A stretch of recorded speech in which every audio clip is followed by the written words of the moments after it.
Tuesday. It's only Tuesday. I don't know if you guys can tell. I'm pretty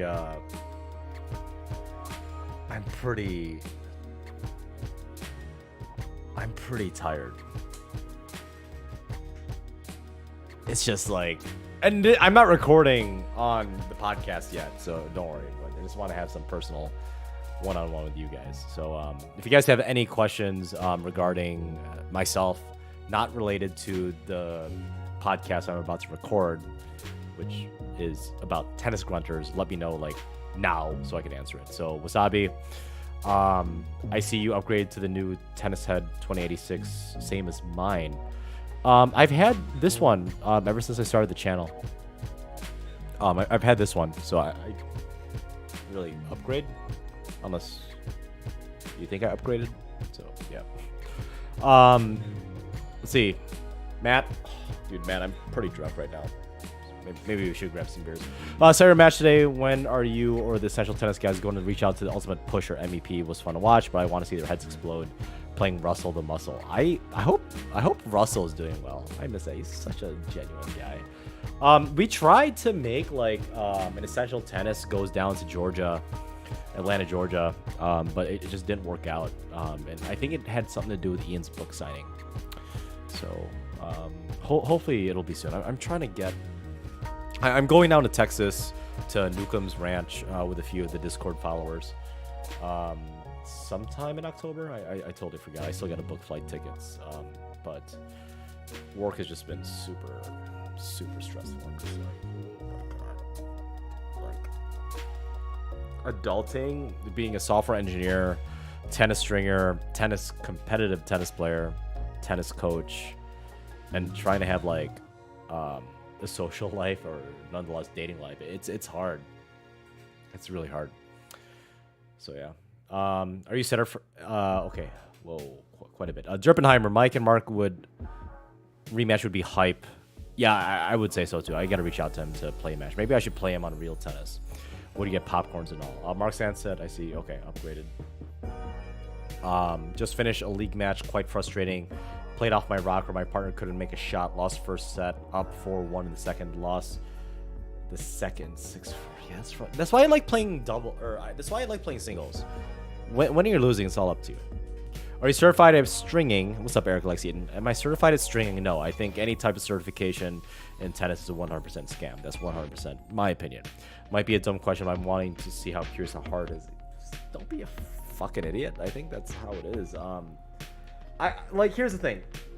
Me getting a certification of stringing or teaching won't automatically make me a better tennis stringer or a better tennis coach. It's just all marketing at that point. Hold on, let me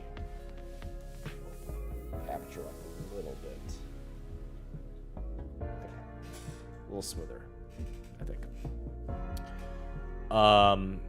We should get the bear soon. Yes, I'm out of the Milwaukee. You're out of Milwaukee in January? Door County?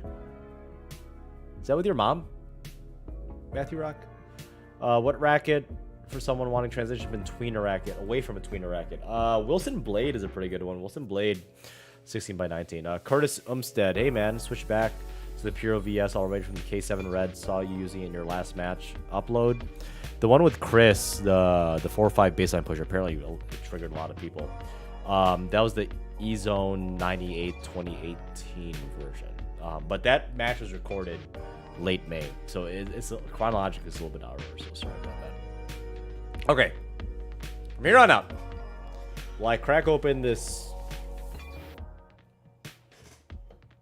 Vizzy Mimosa Hard Seltzer Orange, because I've had a really rough week.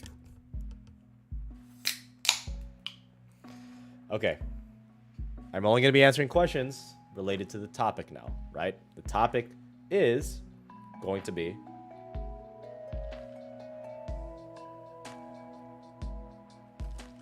you gotta take care of each other, bro. I agree. Nothing from the 10x people. Okay.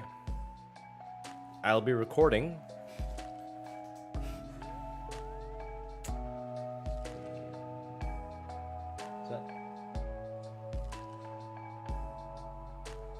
Okay. All right, wish me luck, because I've had a really, really, really stressful day. I do need a dog, but I'm just so busy right now. All right, 3. I'm winging this live, by the way. Like, I have 4 articles lined up. And if you guys haven't already, I'm on Spotify. I'll do a plug-in as soon as I press record on my MacBook Pro, which is right over here. I'm streaming on a PC, so if you guys haven't already, check out Tennis Underground. It's on Spotify and other major podcast platforms. Liquid Courage. All right.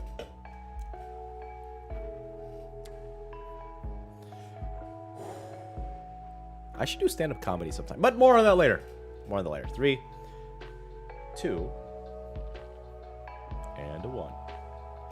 Welcome to the next episode of Tennis Underground, where I'm solo right now, like I always am, because life is kind of lonely. A little dark humor there. But usually I have a +1 in my good hitting partner and good friend, Brian, but he's been busy lately. So I just been kind of soloing it. I'm looking at other tennis guests, and I'm doing that in the works right now. But this is a topic that has been kind of like been buzzing in the back of my ears, in the back of my head, from several different people in the tennis community that I talk to in the Milwaukee area, and also on Discord to an extent. And I am on Discord. I'll leave a link down in the description below if you guys haven't checked it already. 1,000 people now. 1,000 people on my Discord, which is kind of crazy. And I'm a little bit drunk. I believe it was either Confucius or Albert Einstein that said, "Where there is wine, there is truth." Don't quote me on that, because I know it's 100% wrong, but it sounded right at the time. But this is a topic that is, ever since the adoption of, I wouldn't say like mainstream media, because that's the wrong point I'm trying to make, but ever since tennis became televised, or all of sports became televised, this is a topic that's been highly debated ever since the beginning of the 2000s. And let's see, between the men and women, I think women get more flack, more heat out of it than the ATPs, the male counterparts of professional tennis. But I think they're both equally to blame. And if you guys haven't figured out already, based on the thumbnail or the title of this podcast episode, I'm going to talk about tennis grunting, right? Tennis grunting. That's it. I'm going to talk about tennis grunting. And this is, I think it's sided slightly towards one way, in my opinion. And by grunting, I mean like regular grunting. Like every time you hit a forehand, you grunt. Every time you hit a serve, you grunt. Not one of those one-offs where like you're sprinting towards, like a drop shot, or you're misdirected, which happens from time to time. I'm guilty of, in a non-sarcastic way, I am 100% guilty of grunting every now and then. When I played my buddy Michael on Essential Tennis, I did the bue, which it's because my Discord people wanted me to do it, and I did it because I was down like 1-6 in the first set. I was, I guess, on serve. I'm like, you know what? Screw it. What do I have to lose? But I do want to talk about regular, consistent tennis grunting in all levels of tennis, for both boys/men and girls/women. And it's a tricky subject. It is a tricky subject because, as Wasabi said on my YouTube live chat, and this is being recorded while I'm live streaming, Wasabi said, someone said on my live chat, "I think there are real grunters and fakers." I absolutely agree. And by that, I mean players that grunt to get the enemy out of focus. Okay. By changing the sound or extending the grunt. Hate them. And I 100% agree with that statement. Because imagine, like, you're playing a tennis match, right? And I have never, ever, ever in my junior, high school, college, and adult career have ever heard an individual in the 10-minute warm-up. I've never heard an individual, both men and women. Obviously, women. Actually, no. I played females in singles, so and mixed doubles. I have never heard a male or female during the warm-up grunt on a consistent basis loud enough for me to hear. Right? And as I said, grunting like on like an infrequent occasion where like you're sprinting for a drop shot, or you're going for, you know, something a little bit spectacular, or you're taken by surprise by the direction of a shot, or there's a mishit, or yeah, I get it, but I'm talking about regular grunting. Man,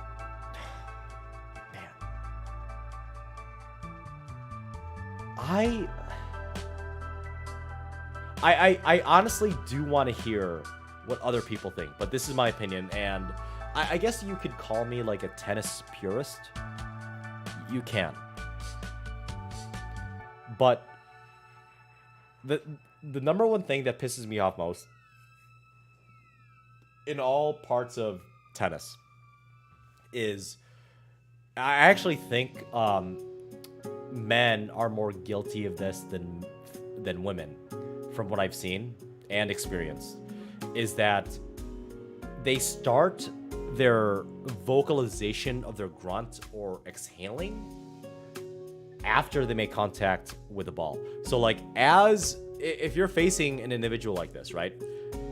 As the ball is going towards you, then they're exhaling or vocalizing their grunt, which I believe is extremely distracting, because in any, I guess in any tennis philosophy, like, you're supposed to exhale as you're swinging forward, as you're making contact with the ball.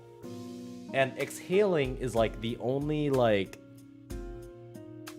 way in a natural sense as human beings, right? With two lungs in a competitive sport. That's the only way I could see, right? Again, please prove me wrong in the chat.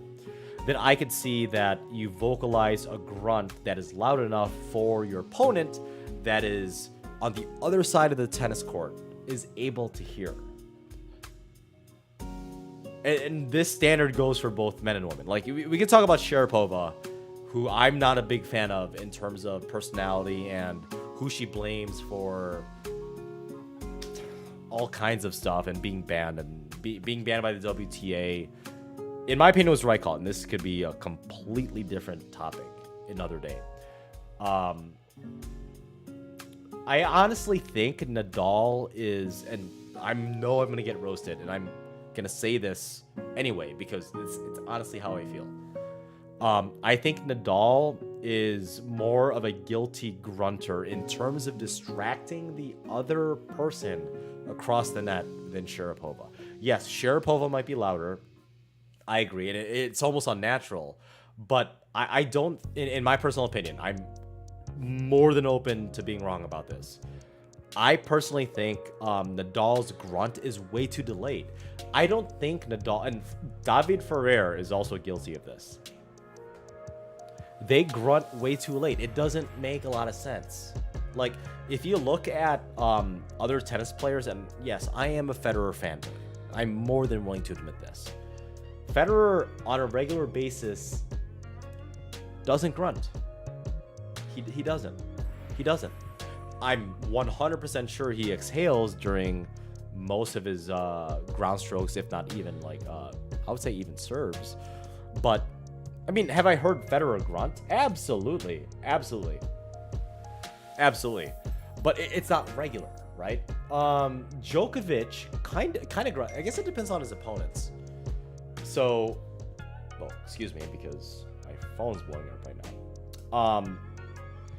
Djokovic is not nearly as guilty as Nadal in terms of that point, but like Nadal as like literally the greatest tennis player of all time, in terms of the only thing that matters in being considered the greatest of all time in terms of singles, he has the most Grand Slams under his belt as of the recording.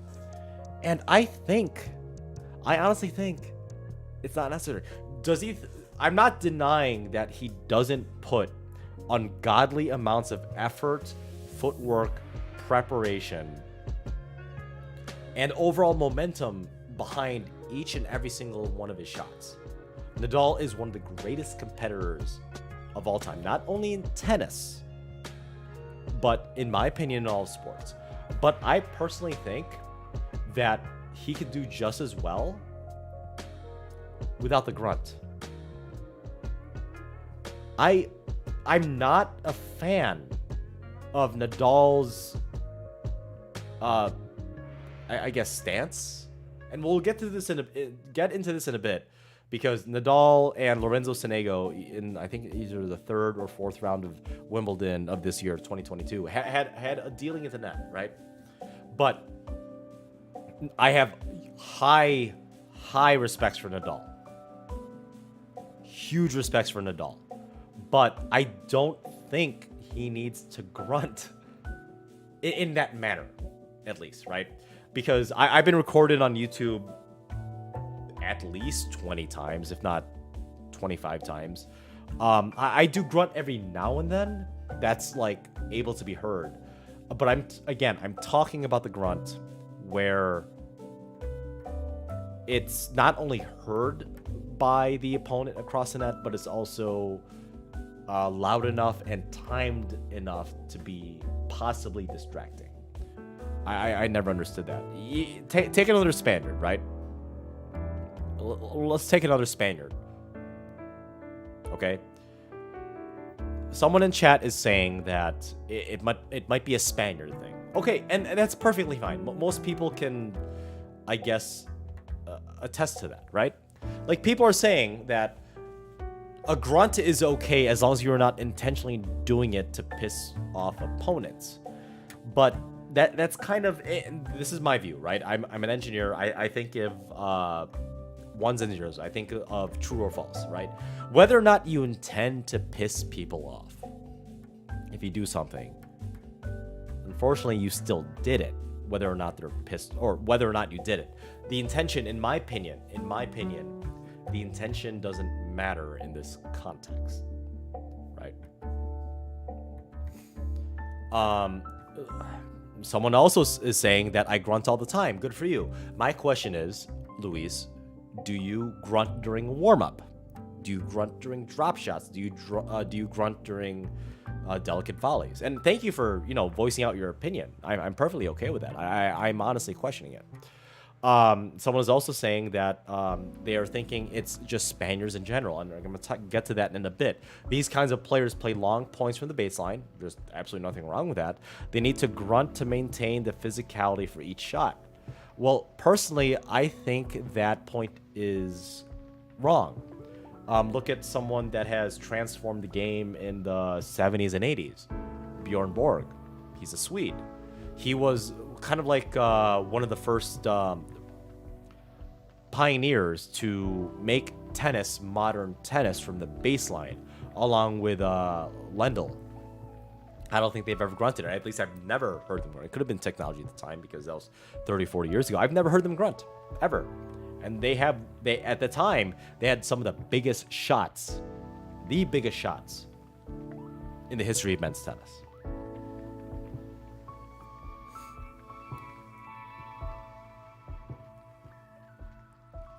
I'm not disagreeing that you shouldn't be allowed to grunt while you're hitting the ball. But take a Spaniard. Actually, one of my favorite Spaniards, believe it or not, David Ferrer, right?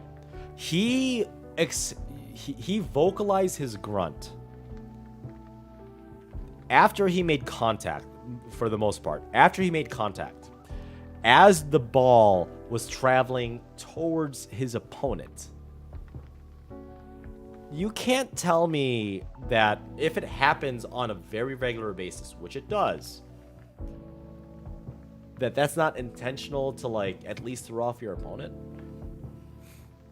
You are supposed to exhale, but just because you are supposed to exhale, according to Coach A or Coach B, doesn't mean that A, it should be loud enough for your opponent to hear, or B, it should be timed enough to where it's distracting enough to your opponent. Right?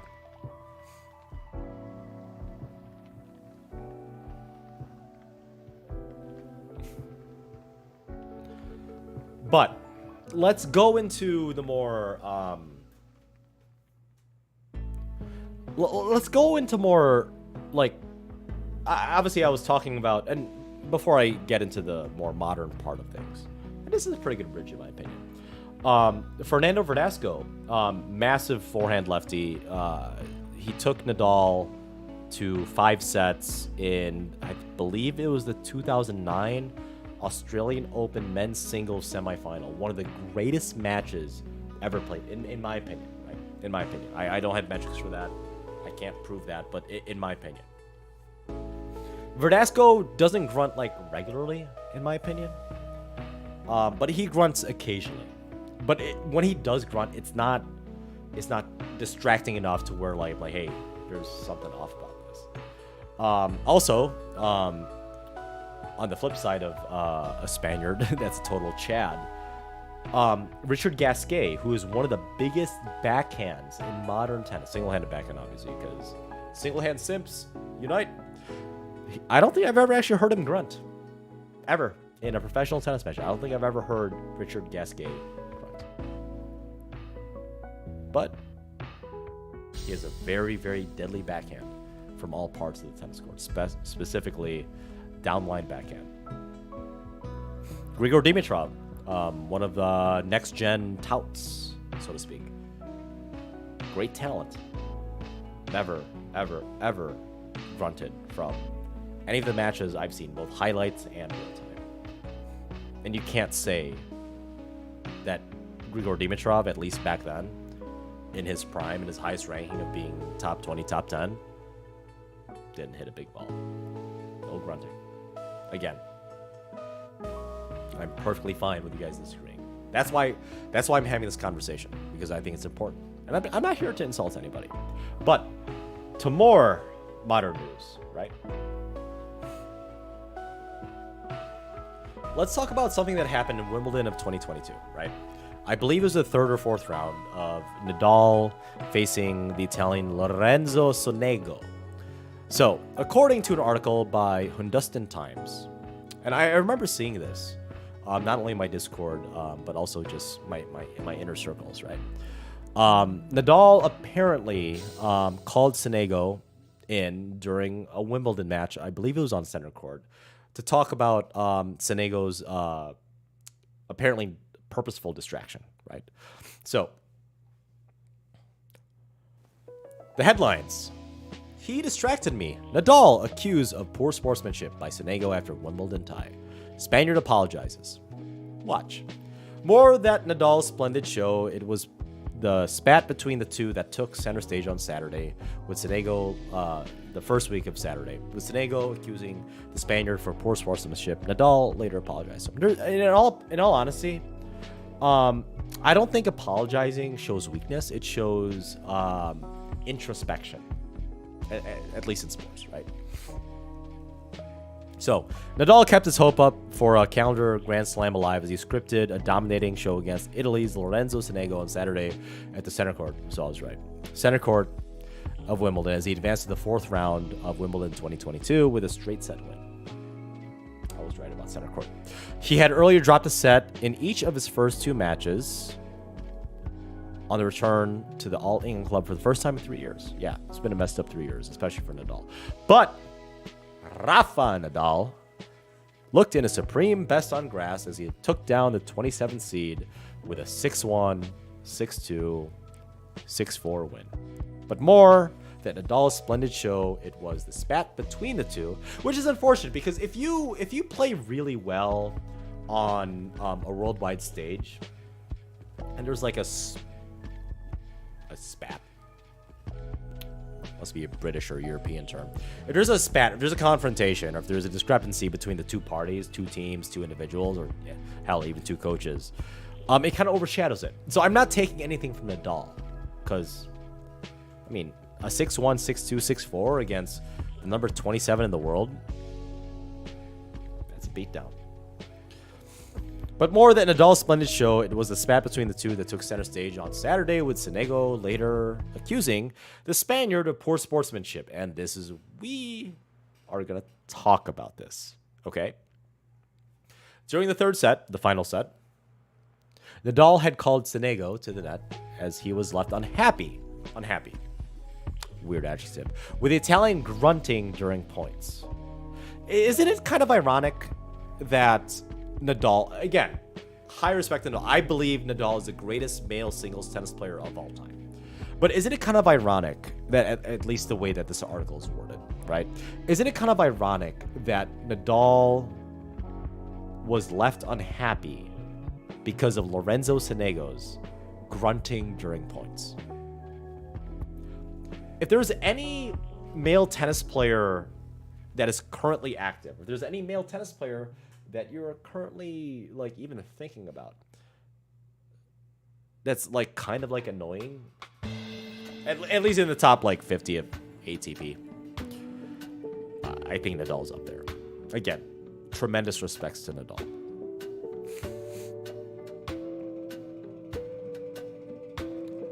But the act did not go down well with the Italian, who later accused Nadal for distracting him off his game. Okay. I mean, I kind of feel lukewarm about that.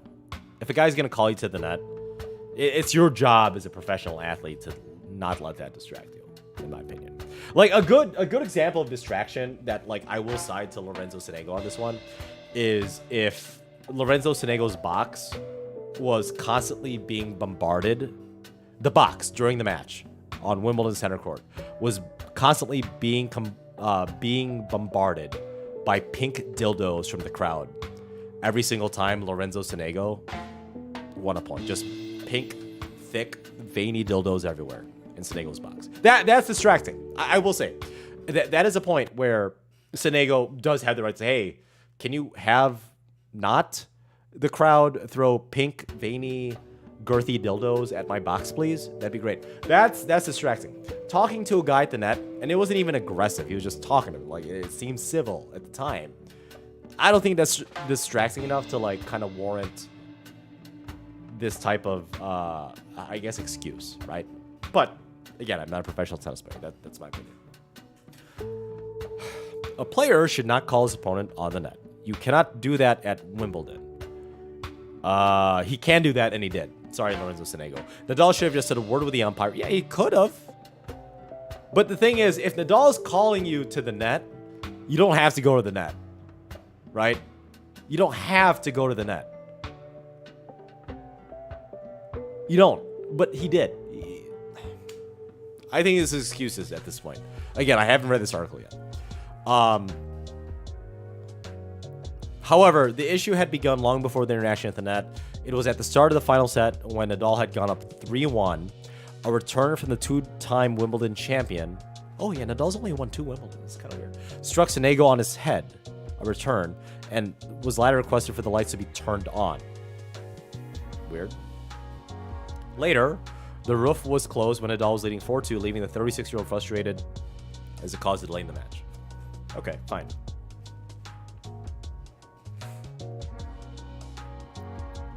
They took a pause. After the restart, Sonego seemed to find his rhythm as he was leveled things at 4-4 before Nadal called him at the net and exchanges led to the umpire getting involved. Okay. Personally, like, the proper way to deal with this is for Nadal to talk to the umpire, right? The umpire is the arbiter and the judicial part of truth or whatever you want to call it. I agree, but Sonego didn't have to go to the net. That's my opinion. While Nadal realized his mistake and later had a word with him at the end of the match, He also apologized, speaking about the same in the post-match presser. Okay. Good for Nadal for apologizing. Here's what happened at the net. The final point of Rafa Nadal, Lorenzo Sonego match. Testosterone overload, part 2 of 2. Okay. I'm not going to get into that because I don't want to get a copyright strike. I mean, in my opinion, whoever wrote this article, the Hindustan Times, seems to be... Oh, sorry. From India. Because I'm seeing New Delhi in the headlines. Probably doesn't play... And, you know, it's actually a pretty good article. In my opinion, it's a good article. But it's a good article. It could have been a better article if this individual knew that tennis players would be... Sorry, passionate tennis players would be reading this. At least at the 3-5 or higher level that play tennis consistently. Yeah, it is what it is. And like, again, I'm not here to convince anybody that their view on grunting is wrong. I'm giving my reasoning and my take on it, which may or may not be controversial. I guess it depends on the person. But this is kind of why. This is kind of why I'm talking about this. And some people are saying that, wonder if we will ever see a pro wear headphones like AirPods during an official match. I think Kyrgios is pretty close on that, right? If people, and some people are saying too in the chat, at the end of the day, if people are bothered that much by grunters, maybe they should give up tennis. You can't eliminate it from the sport. I wouldn't say, again, grunter, you gotta define grunters in this case. You could call someone out, kind of like what Nadal did. Again, which is kind of ironic because it was Nadal that called Sonego. And Nadal is, along with possibly Andy Murray, I agree that they are the two biggest, at least in terms of ATP, men's professional tennis. They're the two biggest guilty of it. And I agree. Just because you have Grand Slam status, just because you are the greatest male tennis player of all time, doesn't mean that you should be treated differently than someone that's literally 150. So, personally, if I was an umpire, and this is me kind of talking out of my ass because I don't care anymore. If I was an umpire and I had to officiate someone that grunted like Rafa Nadal at the ATP Challenger level, I would give them a warning immediately. I would immediately give them a warning because of that. Just a warning, right? You don't need to grunt that loud at that decibel level just to exhale. I personally think, right? Again, huge respect to Nadal and his team. I personally think that's extremely distracting. Extremely distracting. All right, so the next article. And Head.com has an article entitled 9 Reasons. First of all, Head. Nice. 9 reasons why tennis players grunt. Okay, number 1. More power. More power. More power to you if you grunt. Number 1, more power. Scientists have established a clear link between grunting and power, with studies showing that those who make some noise, keyword, some noise, not necessarily noise that could be heard across the tennis court, but some noise, hit the ground strokes 3.8% faster than those who stay silent. Silent meaning nada, zilch, shut it. And the benefits of grunting are even bigger when serving. Grunters serve 4.9% faster. I wish it was 6.9.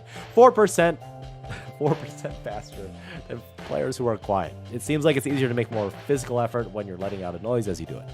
I agree. Again, shouldn't be heard by across the net. Those numbers suggest that instead of posing the question why tennis players grunt, you might ask those who are silent, why don't they? I agree. I agree with that statement. Number 2. Número 2. Distracting an opponent. You could drive your opponent crazy, who might lose their focus and yeah, that's clear violation of like any ruling body, at least on paper, in any tennis thing I've ever read in terms of behavior. Number 3, slowing down an opponent's reaction time. You might not realize it, and I'm quoting them obviously, but you use sound to gauge how hard your opponent hits the ball. Huh, this is an interesting one. And also direction of the shot. If they're grunting loudly, you can't hear the sound of the ball on the racket. That affects your ability to judge the shot. Studies have shown that when their opponents are grunting, tennis players are between 3 and 4% worse at assessing. How do you define that metric of 3 to 4% worse? I could see how 4.9% faster, because that's a speed, but how do you judge someone? How do you judge a tennis player that, by the way, it pisses me off that they actually wrote out 3 instead of typing out the number 3. Tennis players are between 3 and 4% worse at assessing where the ball is heading and at what speed. By what metric? One study suggested that players take 30 milliseconds longer to react. That might not sound like much, but in that time, the ball's already probably traveled about a half a meter through. Yeah, I agree with a half a meter through the air in 30 milliseconds, but I don't agree. I need more metrics on the 3 to 4% worse at assessing where the ball is heading and at what speed. There's no metrics to do that. All right, this is definitely like just... Okay, number 4, I'm not even going to read the paragraph because I think it's a fucking shit show. Number 4, confusing an opponent. Yeah, that's a clear distraction and violation of every rule I've ever read in competitive tennis. Yeah, that's freaking distracting. Number 5. Okay, I will go with this one. Number 5, releasing tension. From Andre Agassi to Monica Seles to Sharapova. Man, okay. Sharapova should have been on this list, not just for releasing tension. Some of the biggest grunters in tennis history learned that the game at the Nick Bollettieri Academy in Florida. It's interesting to note that Bollettieri says grunting allows for psychological and physiological release of tension. Yeah. But, like, here's the thing. If there is a very, very, very, very thorough and specific study, scientifically, like, well, like, documented, where the louder you grunt, the more tension you release. Again, hard to measure. I might be okay with Sharapova grunting like a banshee straight out of hell. But until I see that study, fucking bullshit. Number 6, improving breathing and rhythm. Grunting can help with the timing of your shot. Yeah, I agree. With Bollettieri saying the noise synchronizes breathing precisely with hitting the ball. Okay, if Bollettieri says that synchronizing breathing precisely with anything ball related, honestly, guys having sex would be a lot more vocal to that. That is fucking bullshit. Synchronizes breathing precisely while hitting the ball. No, not to the extent that the other person across the net or in front of your face, if you're doing the dirty, can fucking hear it. I don't get it.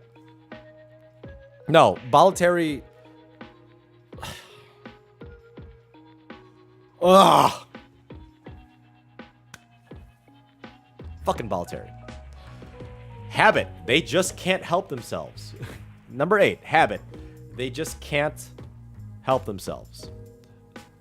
As a grown woman, nice qualifier there, Sharapova's grunts have exceeded 100 decibels, which might make her the loudest grunter of all time. I think she's like the 3rd or 4th. I think, is it Sarah Arani? Azarenka and someone else. I saw an infograph. Oh, got her. Although there is no official record. Okay, fine. She used to say that grunting was just something she had done since a young age. Yeah. Bullshit on that one. It was part of her tennis technique. How about Sharapova having her tennis technique not take illegal drugs in her body as a WTA tennis player? Just saying. Trying to stop grunting when she was in her 20s would have just as challenging as to hold the racket with a new... with a new grip.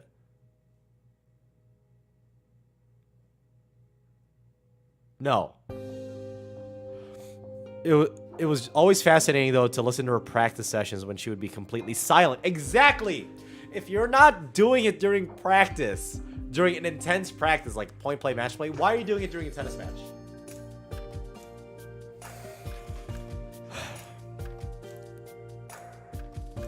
She only grunted when she was playing matches. Celis has said she grunted from the age of 8 and that she didn't suddenly start her pro. Fine. Yeah, Sharapova, and this is a head.com article, by the way, who at least used to sponsor Sharapova. Calling her out on her bullshit. I agree. Number 9. Players copying each other. Just like every other aspect of tennis, players look at the elites and want to emulate what they're doing. Okay, let's say I'm a 9-year-old kid. Alexander Zverev is my favorite tennis player of all time. Do I start getting accusations of domestic violence from former partners? Careful what you copy, kids. Just like every other aspect of tennis, younger players look at the elites and want to emulate what they're doing. You don't emulate what they're doing. Emulate their practice session. Emulate their strategy. Emulate their work ethic. Don't emulate religion, politics, worldviews.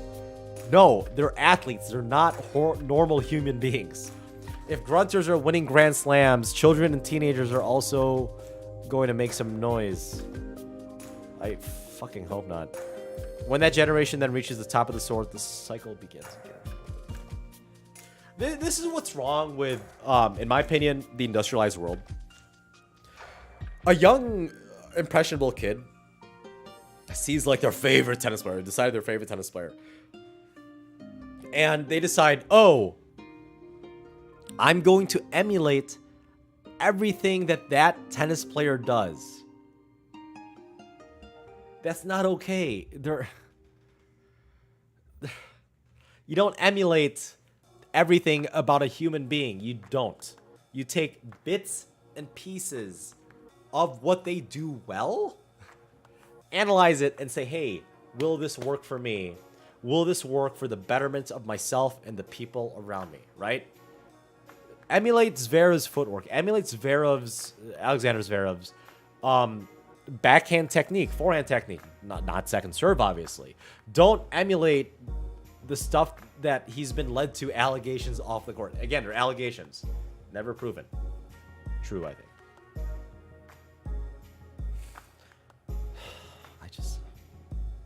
Overall, this is a pretty good article. Like, I'm 50-50 on this one. 50-50 on the head.com.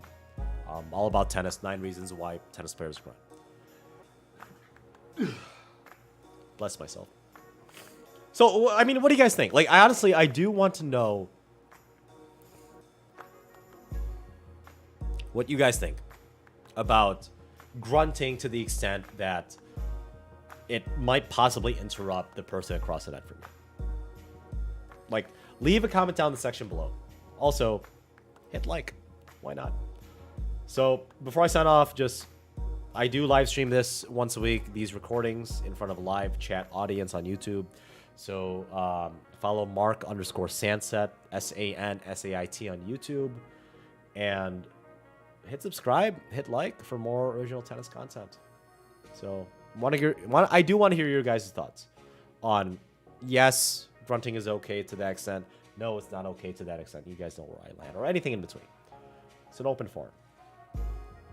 As always, guys, happy hitting.